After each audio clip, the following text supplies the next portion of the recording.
किस बात की कमी है। तुम साथ हो जो मेरे, किस बात की कमी है। तुम साथ हो जो मेरे, किस बात की कमी है।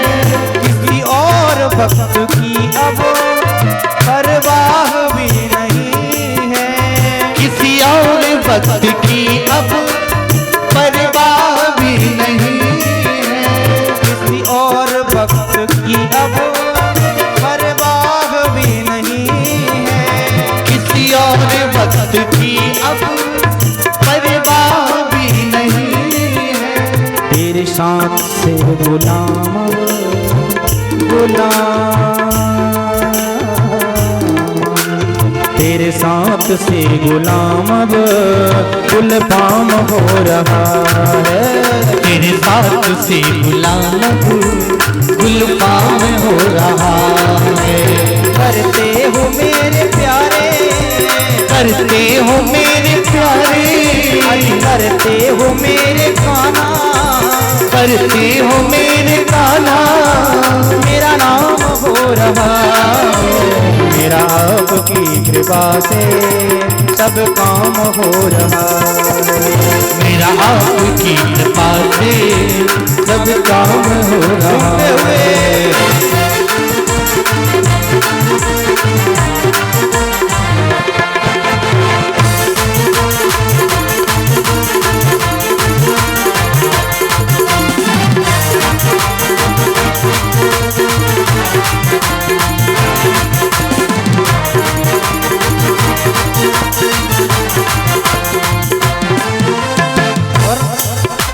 किसी भक्त ने कहा है कि हे प्यारे, मैं उस काबिल तो नहीं था जिस काबिल आपने मुझे बना दिया। अजय मुझे कौन पूछता था तेरी बंदगी से पहले, कौन मुझे पूछता था। जब तूने कृपा करी तभी ना मुझे लोग पूछने लगे। मैं तो नहीं हूँ काबिल तेरा पार कैसे पाऊं। मैं तो नहीं हूँ काबिल तेरा प्यार कैसे पाऊं। मैं तो नहीं हूँ काबिल तेरा पार कैसे पाऊं। मैं तो नहीं हूँ काबिल तेरा प्यार कैसे पाऊं। टूटी हुई वाणी से गुणगान कैसे गाऊं। टूटी हुई वाणी से गुणगान कैसे गाऊं। आज टूटी हुई वाणी से गुणगान कैसे गाऊं। टूटी हुई वाणी से गुणगान कैसे गाऊं। तुम्हारी प्रेरणा से, सद्गुरु देवता की प्रेरणा से ये सारा काम हो रहा है। सद्गुरु और भगवान की कृपा से ही तो ये कार्य प्रारंभ हुआ और पूर्ण भी होगा। तुम्हारी ही प्रेरणा से, प्रेरणा अजी तुम्हारी ही प्रेरणा से ये कमाल हो रहा है। तुम्हारी ही प्रेरणा से ये कमाल हो रहा है। करते हो तुम कन्हैया, करते हो तुम कन्हैया, करते हो मेरे राघव, करते हो मेरे राघव। आज मेरा नाम हो रहा है। मेरा आपकी कृपा से सब काम हो रहा है। मेरा आपकी कृपा से सब काम हो रहा है। मेरा आपकी कृपा से सब काम हो रहा है। मेरा आपकी कृपा से सब काम हो रहा है। सब काम हो रहा है। सब काम हो रहा है। सब काम हो रहा है। बोली सद्गुरुदेव भगवान की, श्रीमद्भागवत महापुराण की जय जय श्री राधे। आज सूत जी महाराज ने कहा कि जिन गुरु की कृपा से मैं आपके बीच बैठ कर के वाणी को पवित्र कर पा रहा हूँ, उन गुरु को तो पहले मैं स्मरण कर लूं। सुखदेव जी महाराज का प्रागट भागवत जी में तो केवल एक श्लोकों में वंदन करके सूत जी महाराज आगे बढ़े हैं, लेकिन गर्ग संहिता में इस कथा का बड़ा विस्तार है। ये कौन है? सुखदेव जी।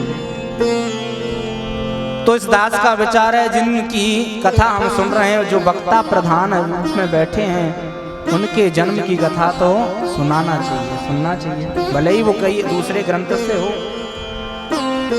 यहाँ पर केवल एक श्लोक में सूत जी महाराज ने अपने गुरु जी को प्रणाम किया। यम प्रव्रजंत मनुपेत मपेत कृत्यम दैपायनो विरह कातर आजुहाव पुत्री तन्मयता तय तरवोभिनेदुस्तम सर्वभूत हृदयम मुनिमान तूष्णी।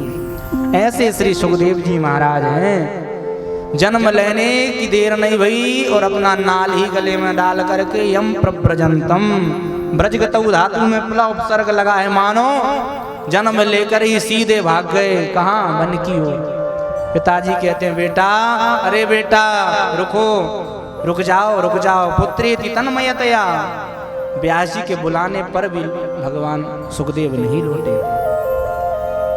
लेकिन इनका कैसे अवतार हुआ?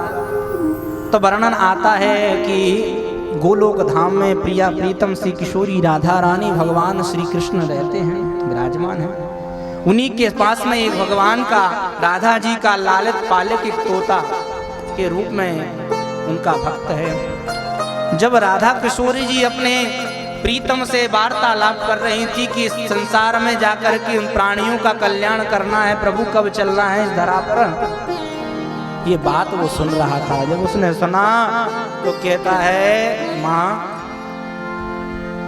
मैंने सुना है आप लोग पृथ्वी पर जा रहे हो, मैं नहीं चलूंगा क्या? मुझे नहीं ले जाओगी क्या? मैं क्या करूंगा माता जी आपके गोलोक धाम में? जब आप पृथ्वी पर लीला करोगे तो मुझे भी पृथ्वी पर पहुंचाओ ना। जब उस भक्त का भाव देखा तो किशोरी राधा रानी को दया आ गई। कहा, ठीक है, चिंता मत करो, तुम्हारी मनोकामना पूरी होगी। और वहीं से भगवान ने ऐसी लीला रची। तो लीला क्या रची? लीला यह रची कि कैलाश पर्वत पर भगवान भोलेनाथ तो माता पार्वती रहती, दोनों बड़े आनंद के साथ रहते हैं, दोनों में बड़ा प्रेम है। एक दिन नारद जी महाराज का आगमन हुआ। बम भोले, हे महादेव शंभू। भगवान तो समाधि में थे, पार्वती जी मिल गई। माता जी प्रणाम। नारद जी ने कहा प्रणाम। माता जी ने कहा, आशीर्वाद बेटा, आजकल कहाँ रहते हो, आना जाना तुमने छोड़ दिया। नारद जी कहते, माता जी मैं संसार में जाना इसलिए छोड़ दिया कि सब लोग स्वार्थी हो गए। सुर नर मुनि सब स्वार्थी हो गए। सबकी यह रीति, सबकी क्या करते हैं सब? बोले स्वार्थ लाग करें सब प्रीति। सब लोग बिना स्वार्थ के किसी से कोई राम राम प्रेम कुछ नहीं करना। यदि स्वार्थ आपका है तो ही जैसी आराम होएगी आज के समय में। बिना स्वार्थ के तो ये भी महंगा लगने लगा लोगों को। माता जी कहने लगे, ये तो गलत है बेटा, तुम गलत कह रहे हो। तुम कहते हो प्रेम नहीं रहा। अरे मेरे स्वामी में तो इतना प्रेम है कि मेरे पति देव तो मुझको तो गुरु मंत्र तक बता देते हैं। हाँ अच्छा, भगवान गुरु मंत्र बता देते हैं। नारद जी ने कहा, मेरा नाम भी नारद नहीं, मैंने आज ही आग ना लगाई तो कहना। सोचने लगे, अच्छा माता जी आपकी पति आपसे इतना प्रेम करते हैं। अरे प्रेम की तो चले का है, मेरा परिवार भी एक दूसरे का शत्रु होकर के भी एक साथ रहता है। देखो क्या बढ़िया व्यवस्था है। मेरा वाहन शेर और मेरे स्वामी का वाहन बैल, एक दूसरे के शत्रु हैं। जब मिल जाए तभी डकार ले, तब भी कभी झगड़ा नहीं करते, प्रेम से रहते हैं। एक बेटे का वाहन चूहा और मेरे पति के गले में नागेंद्र हाराय त्रिलोचनाय भस्मांगरागाय महेश्वराय। और देखिए एक बेटे का वाहन मोर। मोर और सर्प का भी एक दूसरे में बैर है, इसलिए एक दूसरे के बैरी होकर के भी कभी झगड़ते नहीं है, प्रेम से रहते हैं। तुम कहते हो प्रेम नहीं है। शंकर जी की सारी व्यवस्थाओं को देखकर नारद जी कहते हैं, माता जी एक बात बताइए तो फिर भोलेनाथ जो गले में नरमुंडों की माला डाले वो किसकी हैं? आप कहती है ना कि हमको गुरु मंत्र भी बता देते हैं। जब इतना सुना तो माता पार्वती कहती है, अरे नारद ये बात तो मुझे आज तक पता नहीं है वो किसके मुंड हैं। फिर आप कहती हो ये सब प्रेम प्रेम कछूना है, ये सब धोखा है। इतनी सी बात तो कहनी थी, फिर क्या था, माता पार्वती की शकल पर बज गए 12। हाँ, नारद जी सोचे मेरा काम हो गया, अब खिसकना चाहिए नहीं, भोलेनाथ की समाधि खुल गई तो हो सकता है शराब दे दें। भोलेनाथ बाद में मिलेंगे प्रभु, वहीं से प्रणाम। इतने में भाग गए और ये सीधी अपने केसों को खोली और वो भवन में जाकर बैठ गए। पहले माताओं के कमरे अलग बनाए जाते थे क्रोध करने वाले, हाँ, जिसके आगे लिखा होता था कोप भवन, उसमें चली गई, समझ लो अब मनाना पड़ेगा। आजकल तो कब रूठे कब मन जाए। पति पत्नी का जो प्रेम है वो निस्वार्थ और निश्चल होना चाहिए, क्योंकि पति पत्नी का यदि प्रेम निस्वार्थ होगा, निश्चल होगा, तो ये जरूर है उसका परिवार, उसका खानदान, उसका वंश, उसका अगली पीढ़ी भी संस्कारवान होगी। इसलिए गृहस्थ जीवन में छोटी छोटी बातें हो जाएं तो एक दूसरे को इग्नोर करके चलना चाहिए। क्रोध भी आ जाए तो कभी आप मना लो, कभी वो मना लें आपको। हाँ, माताओं से कभी गलत बात निकल जाए तो पतियों को क्षमा कर देना चाहिए। एक माता जी के एक स्त्री से अपने पति के लिए निकल गया, अरे जानवर जी आइए विराजिए, आइए जानवर जी विराजिए। उस पति को बुरा नहीं लगा। स्त्री ने कहा उस पत्नी ने, अरे मैंने आपको जानवर कहा, आपको बुरा नहीं लगा? पति ने कितना सुंदर जवाब दिया, बोले देवी तुमने कोई गलत बात नहीं बोली है, क्या बुरा कहा? तो क्या तुम जानवर हो? बोले हाँ। वो कैसे? बोले तू मेरी जान मैं तेरा बर, दोनों मिलाकर हो गए जानवर।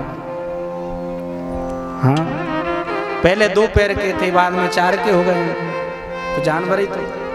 तो कहने का केवल दृष्टांत इसलिए है कि माताओं से कभी गलत शब्द निकल जाए तो पतियों को माफ कर देना चाहिए। कभी पति से भी यदि गलती में कोई शब्द निकल जाए तो उसका भाव बदल देना चाहिए, ताकि वही बात शांत हो जाए। और एक जब व्यक्ति नरम होगा, सत्संगी होगा, विवेकी होगा, तो वहाँ झगड़ा नहीं होगा, वहाँ प्रेम बढ़ेगा।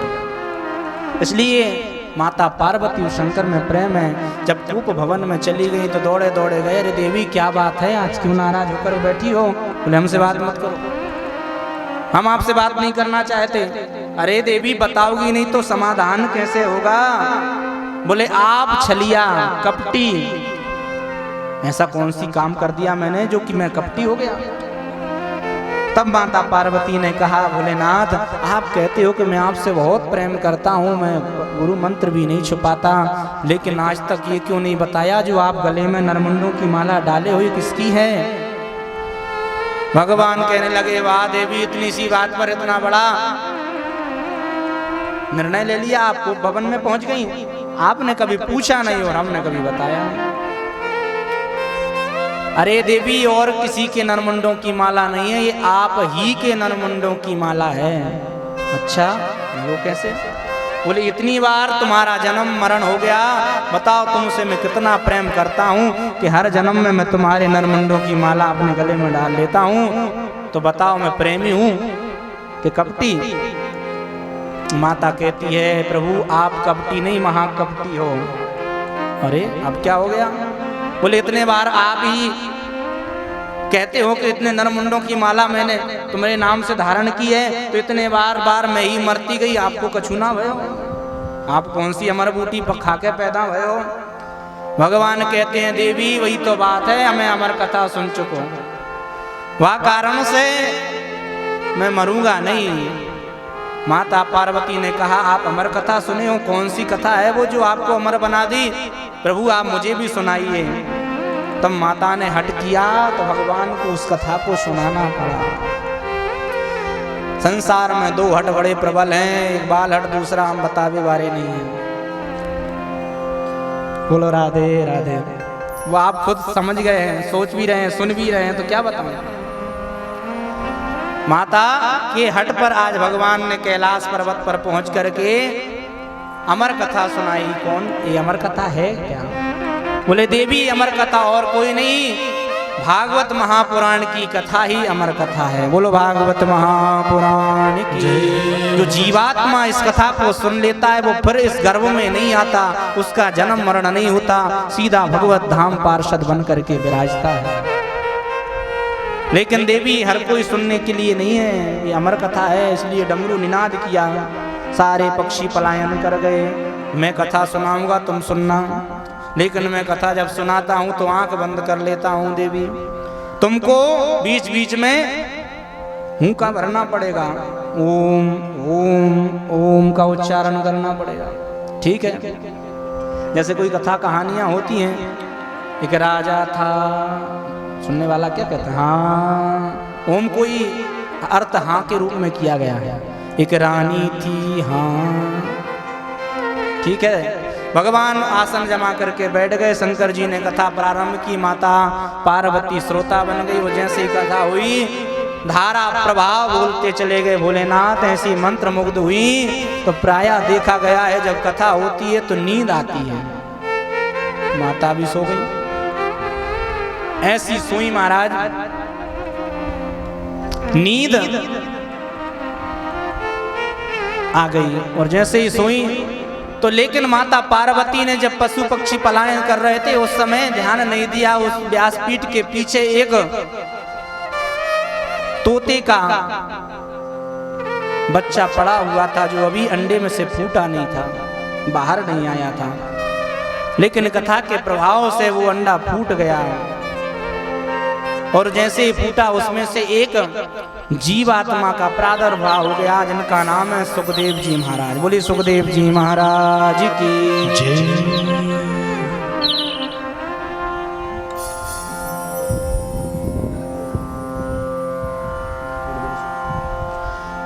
प्रेम से बोलो राधे राधे। सुखदेव जी महाराज जैसे ही प्रकट हुए तो सुखदेव जी महाराज के प्राकट्य पर आकाश से धुंधुमियां बजने लगी और इधर जैसे ही शंकर जी ने कथा प्रारंभ की, माता तो सो गई और तोते को जैसा सुना दो वैसा ही बोलता है। माता जी के सामने आकर के तोता बोलने लगा, ओम ओम ओम। कथा पूरी हो गई, जैसे ही कथा का जयकार लगा, बोली भागवत महापुराण की। माता पार्वती कहती, हाँ भोलेनाथ फिर क्या हुआ? बोलो राधे राधे। भगवान कहते कथा ही पूरी हो गई, अब होगा क्या? अरे महाराज मैं तो सो गई, मैंने तो आधी कथा सुनी। अरे आप सो गई तो हुंका कौन भर रहा था? चारों तरफ देखा, बोले महाराज मैं सो गई थी, मैंने पूरी कथा नहीं सुनी। तब देखा तो पार्वती जी के पास में बैठा हुआ एक तोते का बच्चा उस कथा को पूरा सुन लिया और जैसे उसने सुना शंकर जी की दृष्टि पड़ी, दौड़ पड़े शंकर जी महाराज। ऐसे दौड़े महाराज, आगे आगे तोता वो पीछे पीछे भोलेनाथ। जैसे ही तोते के पीछे दौड़े हैं, क्यों दौड़े हैं? बोले इसने हमारी अमर कथा चुरा ली है। और जो व्यासपीठ के पीछे चोरी से कथा सुनता है उसको ब्रह्म विद्या चोरी का पाप लगता है। ये हम नहीं कहते, शास्त्रों में वर्णन है। अब सीधे सीधे शंकर जी महाराज दौड़ गए। शाम का समय था, संध्याकालीन वेला होने वाली थी। सम्यप्रास नाम की कुटिया में श्री व्यास जी की पत्नी बिटिका देवी शाम के समय श्रृंगार कर रही थी। वो श्रृंगार करते करते उवासी आ गई। जैसे ही जमाई आई, जमाई आते ही दौड़े दौड़े सुखदेव जी सीधा मुख द्वार से व्यास की पत्नी के गर्भ में जाकर के प्रविष्ट हो गए। बोली व्यास नारायण भगवान की जय। मुख द्वार से सीधे गर्भगृह में जाकर प्रवेश हो गए। भोलेनाथ दौड़े दौड़े आए और जैसे ही दौड़े दौड़े आए भोलेनाथ और देखा, व्यास जी को आवाज लगाई, अरे व्यास जी आपके घर में हमारा चोर आया है। व्यास जी दौड़े दौड़े आए, आपकी क्या चोरी चुरा के ले जाए? आपके घर में तो कुछ है ही ना है, किसकी मजाल जो आपके गहनों को छू सके? किसकी मजाल जो आपकी मालाओं से हाथ लगा सके? किसकी हिम्मत जो आपके कुंडलों से हाथ लगा सके? अरे आप तो भस्मी का पाउडर लगाते हो, हाँ, नर मुंडों की माला पहनते हो, बिच्छू के कुंडल डालते हो, तो आपका कौन क्या चोरी करेगा? भांग पी के तो नहीं आए महाराज। बोले नाना, जो तुम्हारे घर में चोर आया है उसने मेरी ब्रह्म विद्या यानी कि अमर कथा चुरा ली है, मैं उसको नहीं छोड़ूंगा। व्यास जी कहने लगे महाराज पहले आप बैठिए, विराजिए। आप कह रहे हैं कि उसने मेरी अमर कथा चुरा ली, मैं उसको नहीं छोड़ूंगा, तो आप ही बताइए जो अमर कथा सुन लिया है वो मरेगा कैसे? यदि अमर कथा आपकी अच्छी सच्ची है तो फिर मरेगा कैसे? यदि मर गया तो फिर अमर कथा का प्रभाव कैसा? इसलिए आप ही बताइए अमर कथा सच्ची है? शंकर जी कहने लगे हाँ व्यास जी ये बात तो आप सत्य कह रहे हो, मैंने तो समझा ही नहीं, सोचा ही नहीं। तो भोलेनाथ को व्यास जी ने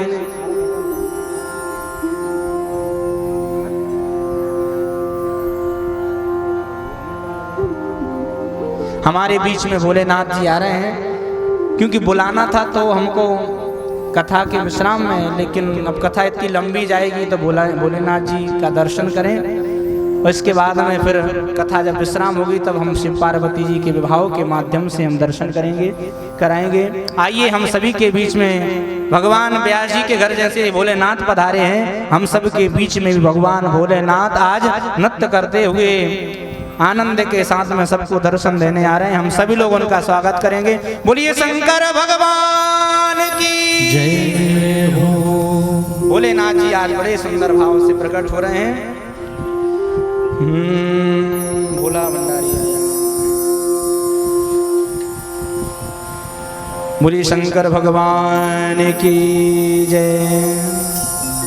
कर्पूर गौरम करुणावतारम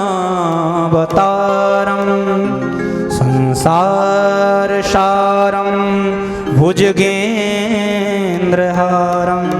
सभी लोग बुलाएं शंकर जी को। सदा वसंतम हृदयारविंदे भवम भवानी सहितम नमामि। कैलाश के निवासी नमो बार बार हूँ, नमो बार बार हूँ। आयो आयो आयो शरण तिहारी प्रभु तार तार तू। कैलाश के निवासी नमो बार बार हूँ, नमो बार बार हूँ। आयो शरण तिहारी भोले तार तार तू। कैलाश के निवासी नमो बार बार हूँ, नमो बार बार हूँ। आयो शरण तिहारी प्रभु तार तार तू। कैलाश के निवासी नमो बार बार हूँ, नमो बार बार हूँ। आयो शरण तिहारी भोले तार सेवा करते तार हम भोले।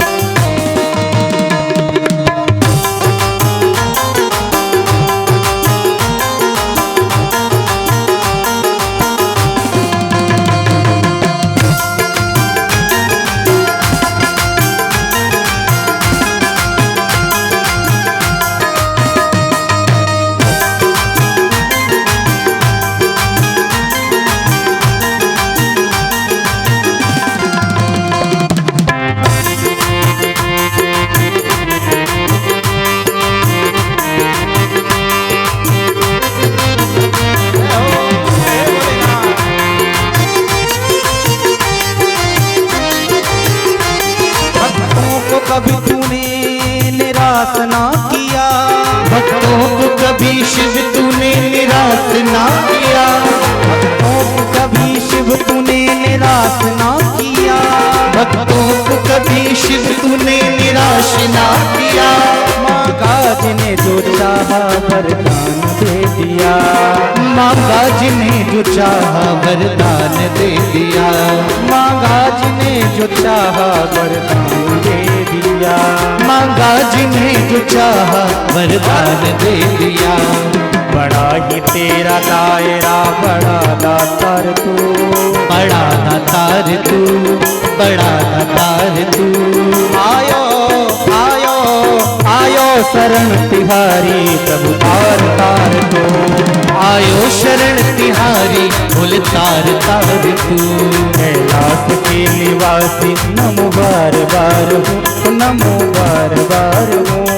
आयो आयो आयो शरण तिहारी प्रभु तार तार तू।